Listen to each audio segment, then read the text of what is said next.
ये आज हम पढ़ेंगे फलन। फलन क्या है, फलन को हम जानने की कोशिश करेंगे। तो आपने संबंध के बारे में पढ़ा कि संबंध किसे कहते हैं।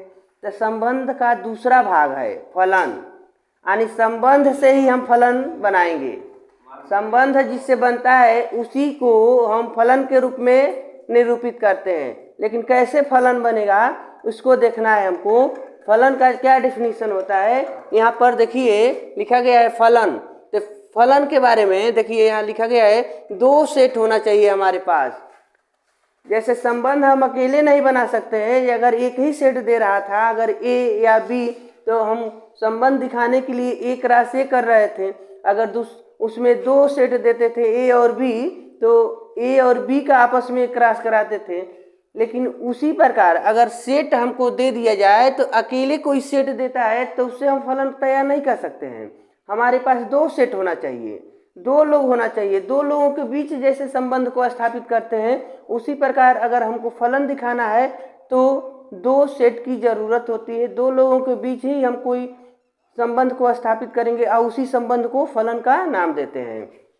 तो यहाँ पर दिया गया है कि 2 सेट ए तथा बी का ऐसा समूह, हमारे पास 2 सेट होना चाहिए। तो 2 सेट ए और बी का ऐसा समूह जिसमें सेट ए के सभी अवयव का संबंध सेट बी के अवयव से हो। यानी सेट ए में जितना लोग होते हैं उन सभी के सभी अवयव सेट बी के अवयवों से हो। लेकिन देखिए यहाँ पर नोट किया गया है ए के सभी अवयव का संबंध सेट बी के अवयव से हो। ऐसा नहीं है कि सेट बी के सभी अवयवों से हो, लेकिन ऐसा है कि ए में जितने अवयव होंगे उन सभी का संबंध सेट बी के दूसरे सेट से होना चाहिए। लेकिन ऐसा हो सकता है कि बी में कुछ अवयव छूट जाएं, लेकिन ए का प्रत्येक अवयव का संबंध बी से होना चाहिए, ठीक है। लेकिन सेट ए का एक अवयव सेट बी के एक ही अवयव से संबंधित हो सकता है, यानी संबंध बना सकता है।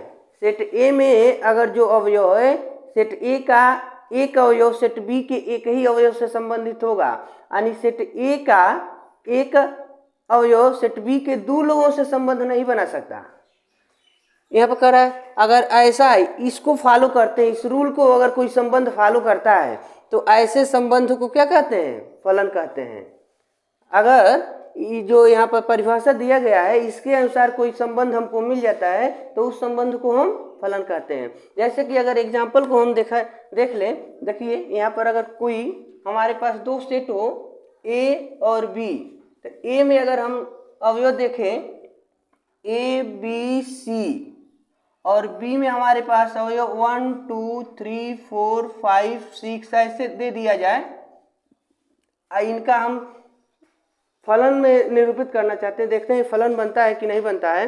तो 2 सेट मान लीजिए, इसको हम ग्राफ के माध्यम से दिखाना चाहते हैं। तो यहाँ पर ए और यहाँ पर बी दिखेंगे, ए और बी। तो यहाँ लिखते हैं ए बी सी। ए के कितने अवयव हैं, ए बी सी है, और बी में कितने अवयव 1 2 3 4 5 6। तो ऐसा हो सकता है कि ए का संबंध देखिए 1 से है, बी का संबंध 2 से हो गया और सी का संबंध 3 से हो गया। आप ये कोई जरूरी नहीं है कि क्रम से ही हो, ऐसे भी आप संबंध बना सकते हैं, इनका संबंध इनसे हो जा सकता है।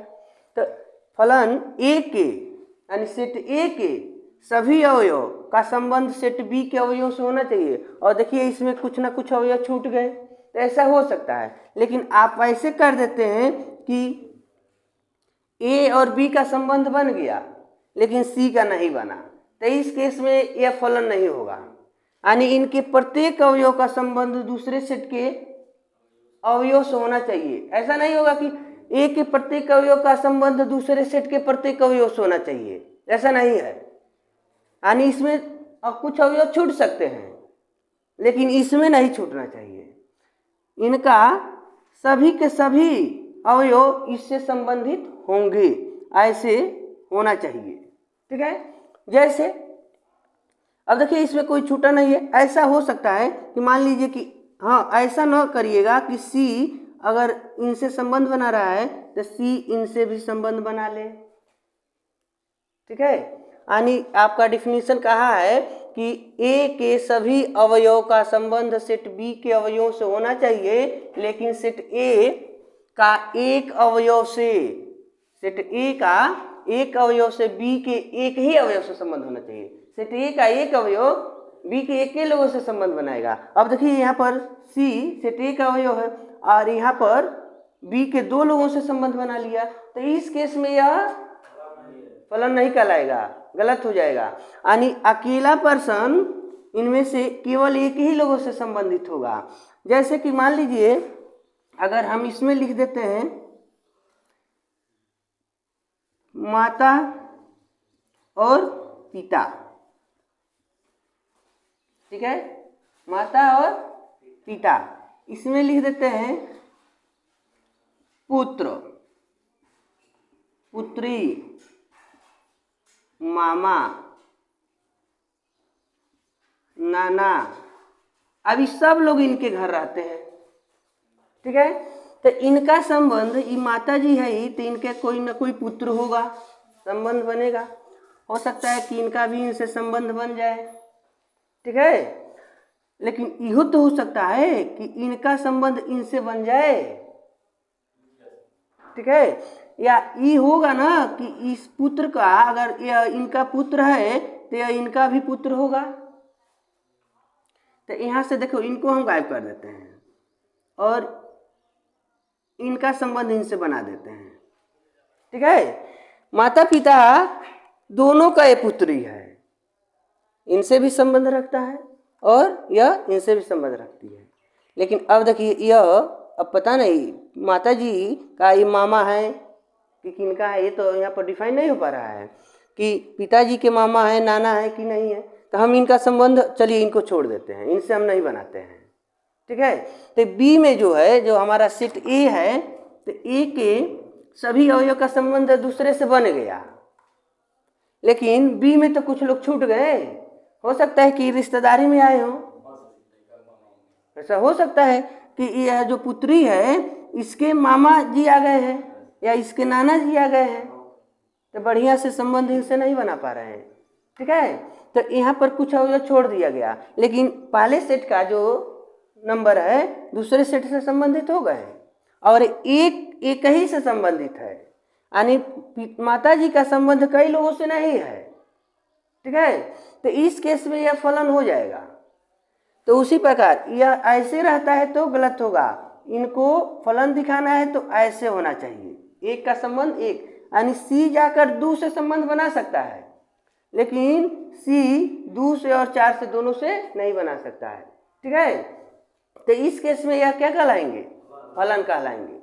फलन के जो ये जो अवयव दिखाए जा रहे हैं, हमने बताया कि ए का प्रत्येक अवयव दूसरे से संबंधित होगा। तो देख रहे हैं कि प्रत्येक सब के सब अवयव इनसे संबंधित होने के लिए तैयार है, लेकिन इनका कुछ ही अवयव इनसे संबंधित हो सकता है या नहीं भी हो सकता है, कुछ है जो नहीं भी होंगे। तो इनके पार्ट होते हैं। संबंध में, संबंध के जो फलन है उसका अलग अलग नाम है। ठीक है, इनका नाम है, प्रांत नाम होगा, प्रांत, परिसर और सप्रांत। इनके जो भाग होते हैं हम उनको जानेंगे कि किनको हम क्या कह रहे हैं, किनको प्रांत कह रहे हैं, किनको सप्रांत कहते हैं और किनको परिसर कहते हैं। ठीक है, अब देखिए उनके बारे में।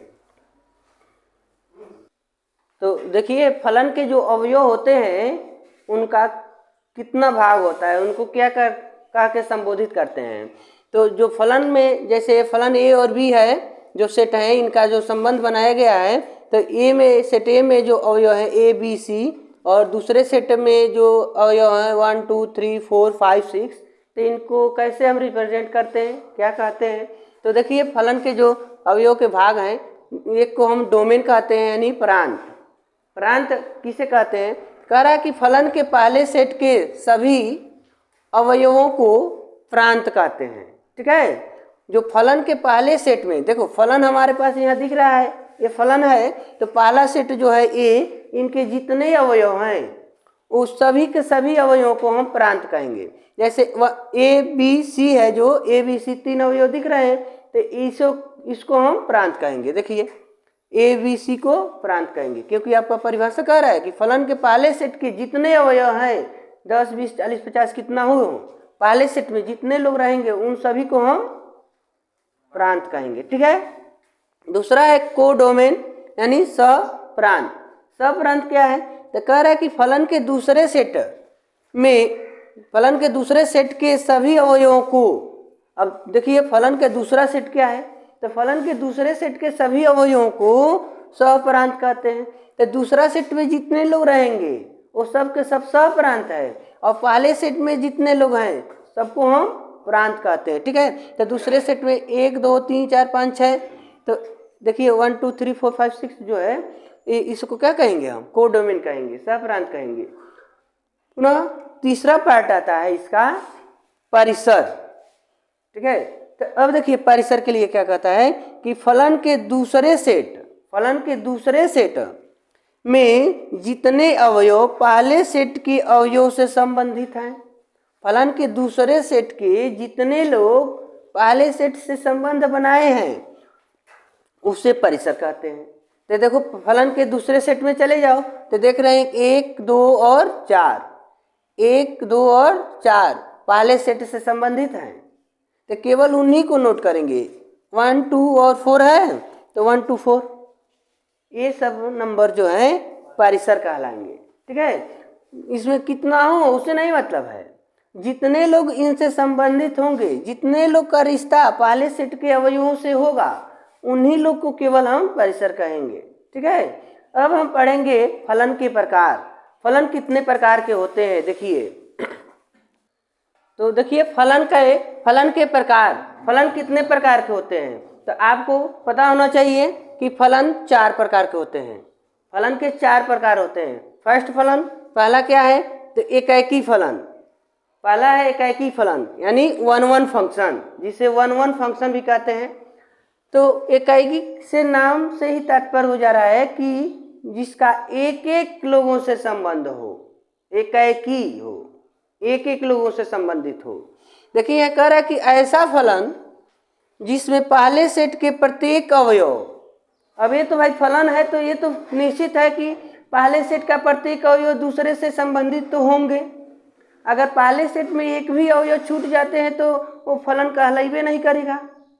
तो ये अनिवार्य है कि अगर फलन है तो पहले सेट के प्रत्येक अवयव का संबंध दूसरे सेट से होना चाहिए, और पहले सेट का प्रत्येक अवयव दूसरे सेट के एक अवयव से संबंध बनाता है कि कई अवयव से बनाते हैं वो तो बाद की बात है, लेकिन पहले सेट के प्रत्येक अवयव का संबंध दूसरे सेट से होना चाहिए।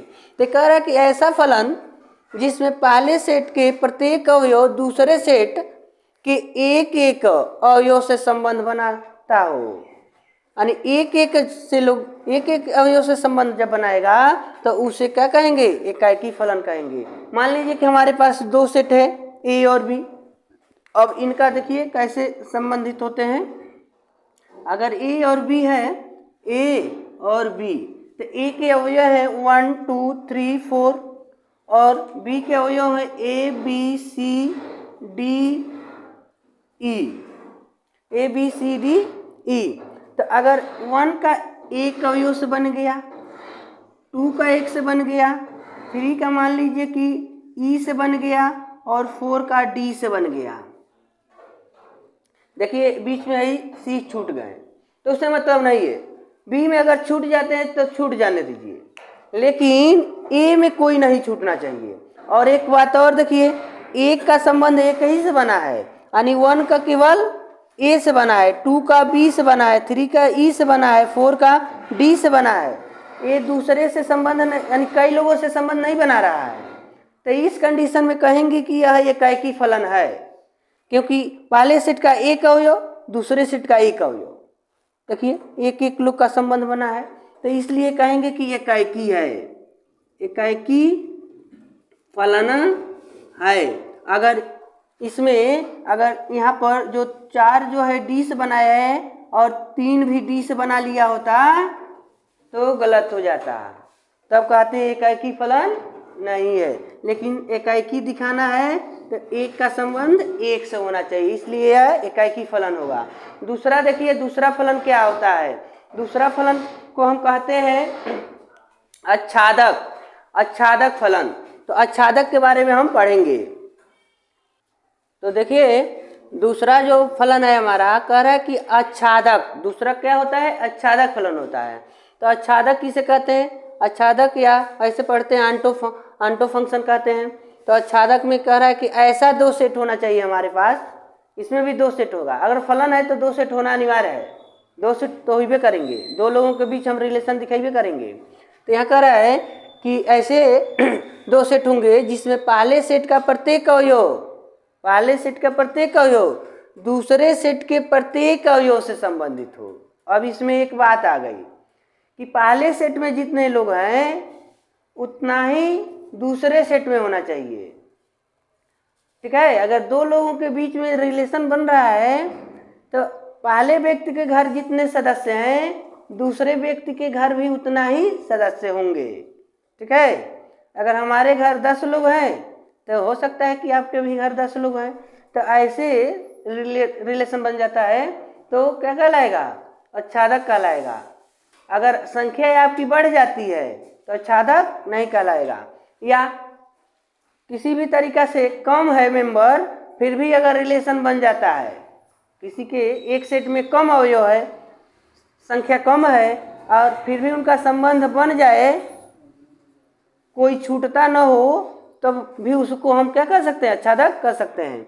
जैसे देखिए यह कहता कि हो तो उसे हम आच्छादक, या देखिए इसे आच्छादी भी कहते हैं, आच्छादक भी कर सकते हैं या आच्छादी भी कर सकते हैं।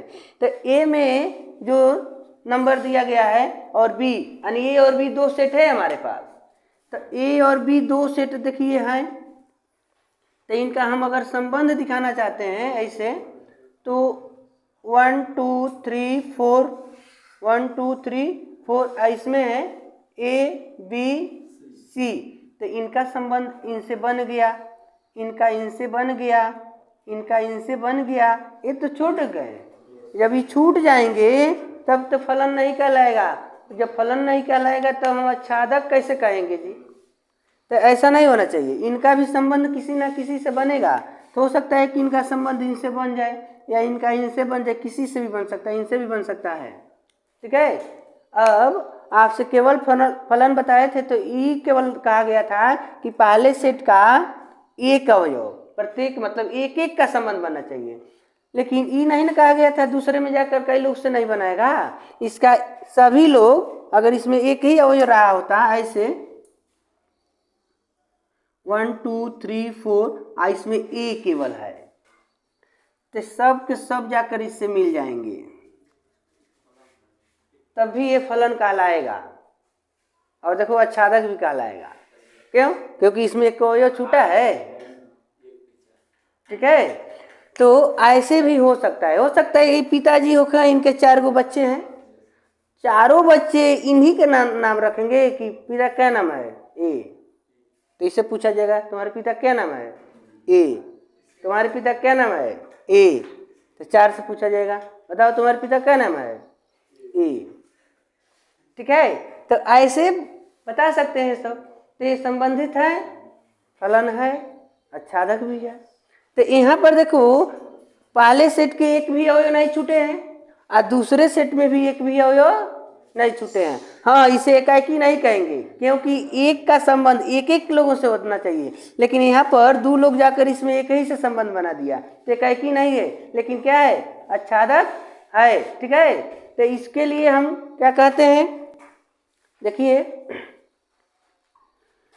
अगर इसको जांच करना हो तो कैसे जांच करेंगे। तो इसके लिए एक फार्मूला चलेगा f x equal to y, यानी जो फलन एक्स होगा वो किसके बराबर होना चाहिए, वाई के।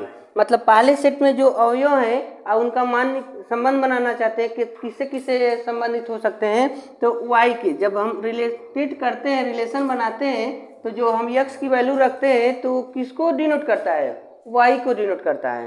तो इसलिए आप इसका यूज करेंगे एफ एक्स बराबर वाई, यानी सभी फलन वाई के बराबर होते हैं। हम फलन को दर्शाते हैं तो एफ एक्स से लिखते हैं, आई एफ एक्स को हम वाई भी लिखते हैं। अगर फलन है तो वाई से डिनोट कर सकते हो या एक्स से डिनोट कर सकते हो, ठीक है। तो अभी इसका जब हम फार्मूला लगाएंगे, फार्मूला करें, एग्जाम्पल लगाएंगे, तो इस फार्मूले का यूज किया जाएगा।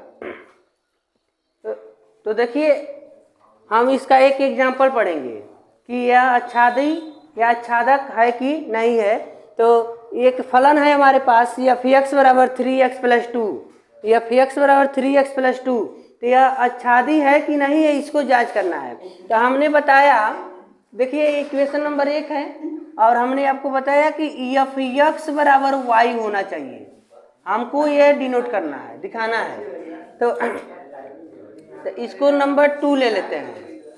तो अब देखो अगर इसमें इसकी हम बात करते हैं तो एफ एक्स बराबर अगर 2y है तो चलो इनके पास रखो एफ एक्स की जगह पर, यहाँ पर।